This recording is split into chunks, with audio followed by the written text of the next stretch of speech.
दोस्तों आज की इस वीडियो में डिफेंस और वर्ल्ड अफेयर से जुड़ी इस समय की कुछ मेजर डेवलपमेंट के बारे में बात करेंगे, जिसमें यूरोफाइटर ने भारत के MRFA टेंडर से अपने हाथ पीछे खींच लिए हैं। भारत की हाइपरसोनिक तकनीक को देखकर पाकिस्तान परेशान है और चीन से हाइपरसोनिक मिसाइल की डिमांड पाकिस्तान की तरफ से की गई, लेकिन चीन ने उसे देने से मना कर दिया। इसके अलावा $500 बिलियन के टारगेट को सेट करके भारत और अमेरिका के बीच एक मेगा डील साइन होने वाली है। इसके बारे में भी इस वीडियो में डिटेल में बात करेंगे। सभी खबर काफी इंटरेस्टिंग है, इसीलिए वीडियो को अंत तक जरूर देखिएगा।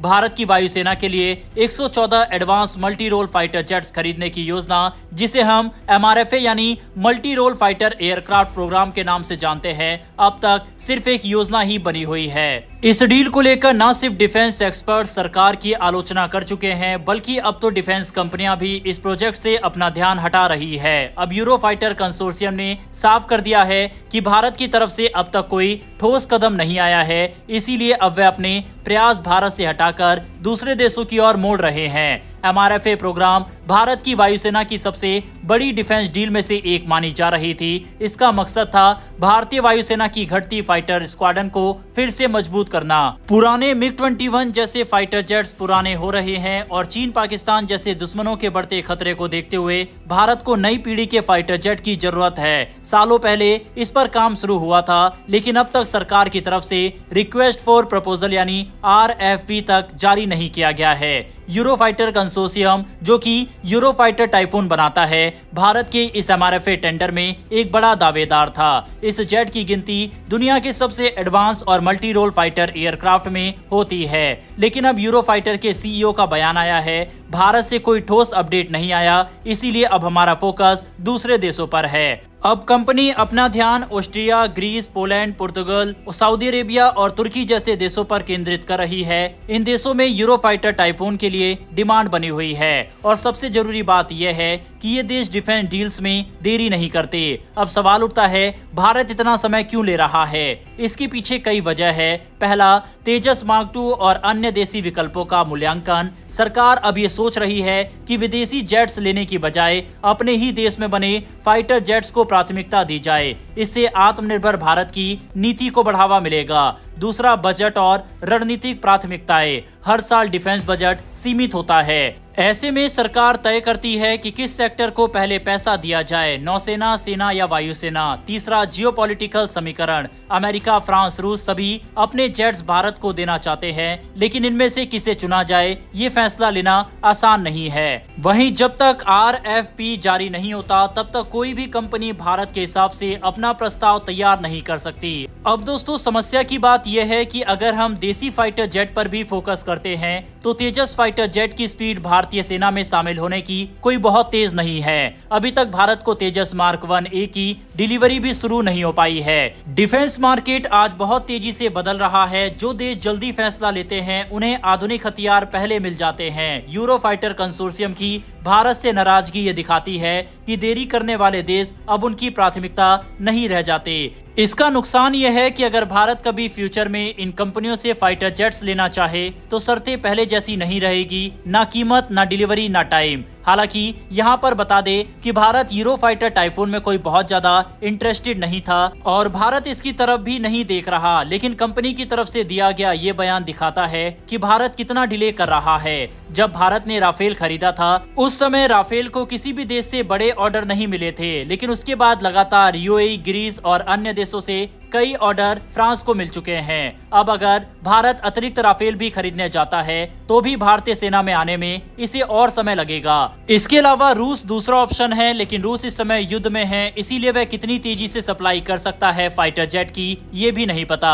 वहीं अमेरिका की हरकतों को हम सब जानते हैं। यही कारण है कि इस समय MRFA टेंडर को लेकर कोई एक्शन भारत नहीं ले पा रहा। दुखद बात यह है कि भारत अभी भी MiG-21 जैसे फाइटर जेट ऑपरेट कर रहा है, जो 1963 में भारतीय सेना में आए थे और पिछले 60 साल से 400 MiG-21 क्रैश हुए हैं, जिसमें भारत के 200 पायलटों ने अपनी जान गंवाई और आज भी भारतीय वायुसेना 40 से 50 MiG-21 को ऑपरेट कर रही है। हालांकि भारतीय वायुसेना की तरफ से कहा गया है कि 2025 के अंत तक सभी को रिटायर कर दिया जाएगा। MRFA टेंडर को लेकर हमारी तरफ से कई बार सरकार को क्रिटिसाइज किया गया है, लेकिन इस पर काफी नेगेटिव कमेंट वीडियो पर आते हैं। लेकिन जो आंकड़े हमने बताए उसको गौर कीजिए। भारत के मेक इन इंडिया, भारत के DRDO और भारत के आत्मनिर्भर भारत प्रोजेक्ट की हमने काफी तारीफ की है, लेकिन जिस सेक्टर में, जिस क्षेत्र में भारत पिछड़ रहा है वो भी जानना जरूरी है। बहरहाल आपकी इस पर क्या राय है कमेंट बॉक्स में लिखकर बताइएगा। बढ़ते हमारी अगली खबर की तरफ। चीन और पाकिस्तान को अक्सर ऑल वेदर फ्रेंड्स यानी हर मौसम के दोस्त कहा जाता है। चाहे सैन्य सहयोग हो, व्यापार हो या रणनीतिक साझेदारी, दोनों देशों के साथ हमेशा मजबूत रहा है। लेकिन अब इस रिश्ते में एक बड़ी दरार आती दिख रही है। खबर है कि चीन ने पाकिस्तान को अपनी हाइपरसोनिक मिसाइल देने से साफ मना कर दिया है।